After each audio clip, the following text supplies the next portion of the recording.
भारतीय आज़ादी में अपना अमूल्य योगदान देने वालों की अगर हम बात करें तो इसमें अनगिनत लोगों आते हैं जिन्होंने अपनी पूरी जवानी देश की स्वतंत्रता के लिए न्यौछावर कर दी। अपनी ज़िंदगी का संपूर्ण सर्वस्व हमारे देश की स्वतंत्रता के लिए न्यौछावर कर दिया। इसी कड़ी में आज हम एक ऐसे ही क्रांतिकारी नेत्री या वीरांगना विदुषी की चर्चा करेंगे जिसको हम भारतीय क्रांति की माता या जननी के नाम से जानते हैं। इस कड़ी में मैं पंकज सिंह अपने YouTube channel PR Pankaj Singh पे आप सभी का स्वागत करता हूँ। तो आइए इस कड़ी में आज हम जिस वीरांगना जिस विदुषी की बात करने जा रहे हैं जिसको हम भारतीय क्रांति की जननी या माता के नाम से जानते हैं, उनका आज जन्म दिवस है। वो हैं मैडम भीखाजी कामा। मैडम भीखाजी कामा का जन्म आज ही की तिथि यानी 24 सितंबर 1861 को मुंबई में हुआ था। इनका पूरा नाम भीखाजी रुस्तम कामा था। इनके बचपन से ही देश की स्थिति को जानने में और सामाजिक कार्यों में एक अटूट लगाव था, जिसकी वजह से इन्होंने आगे चलकर देश की स्वतंत्रता में बढ़ चढ़ कर हिस्सा लिया। इनके पिता शोराबजी फरंजी पटेल थे जो कि उस समय एक प्रसिद्ध व्यापारी थे। इनकी माता जयजीबाई शोराबजी थी जो कि एक घरेलू महिला थी और एक नेक और उच्च विचारों वाली महिला थी, जिससे उन्होंने अपनी बेटी को भी एक अच्छे विचार, अच्छी सभ्यता, अच्छे संस्कार, रहन सहन, एक अच्छा माहौल दिया था। और मैडम जी भीखाजी कामा का लालन पालन और देख रेख एक अच्छे माहौल में हुई थी, जिसका नतीजा आज ये है कि जिसकी वजह से आज हम स्वतंत्र हैं। उन हीरोज़ में, उन हीरोइंस में उनका अग्र श्रेणी में नाम आता है। मैडम भीखाजी कामा का जन्म 1885 में हुआ था। उनके पति रुस्तम KR कामा थे जो कि एक प्रसिद्ध सामाजिक कार्यकर्ता और ब्रिटिश लॉयर थे। कहते हैं कि इनके पति के बीच में अनबन रहती थी, क्योंकि वो भी एक सामाजिक कार्यकर्ता था, ये भी एक सामाजिक कार्यकर्ता थी, लेकिन वो अपने देश की संस्कृति और सभ्यता को मानते थे, उच्च समझते थे, और ये अपने देश की संस्कृति और सभ्यता को उच्च मानती थी और समझती थी।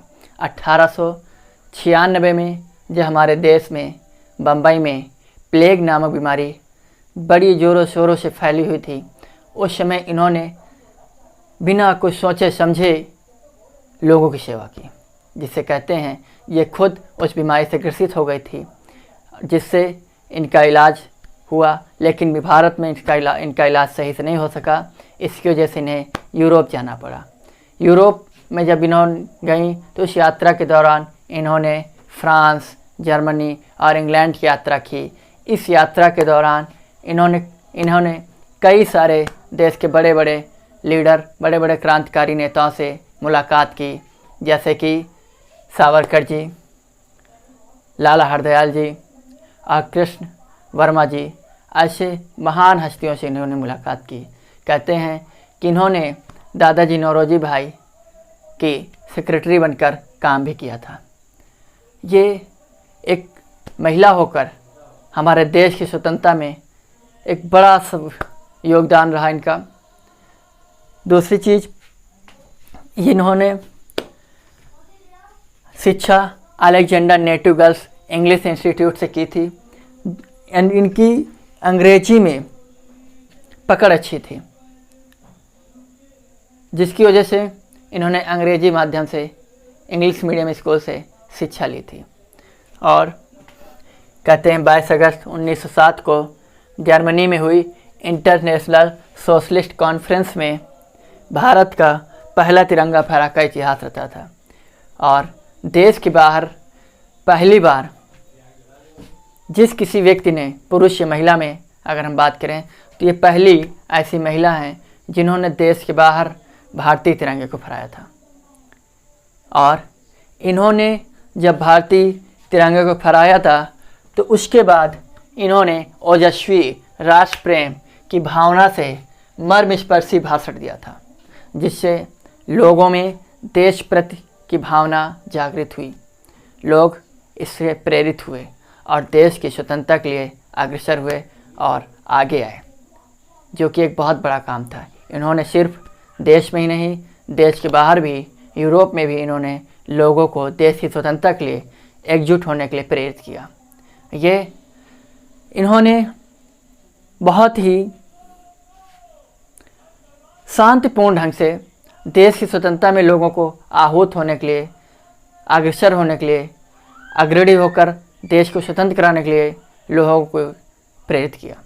इन्होंने अपनी कई सारी इनकी रचनाएं हैं जिनसे लोग प्रेरित होकर देश की स्वतंत्रता में अपना अमूल्य योगदान दिया।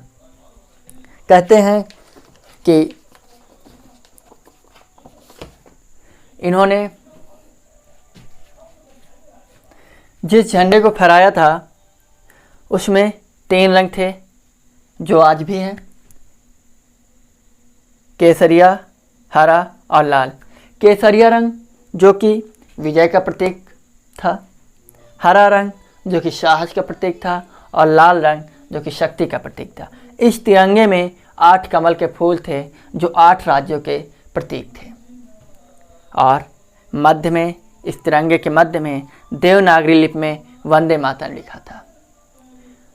और इन्होंने इसके बाद ये और इनके पति में इसी को लेकर, यानी देश की स्वतंत्रता को लेकर जो ये आंदोलन कर रही थी, जो लोगों को जागरूक कर रही थी, लोगों को आगे आने के लिए प्रेरित कर रही थी, इनमें और इनके पति में अक्सर अनटोन बनी रहती थी। फिर ये भारत आ गई थी।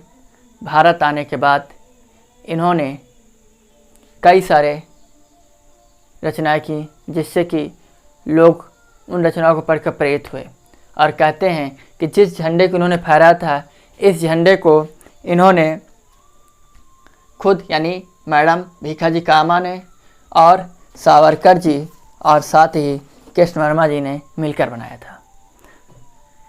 इनकी उपलब्धियों के बारे में यदि हम बात करें तो भारतीय क्रांति की माता, भारतीय क्रांति की जननी के नाम से इन्हें जाना जाता है।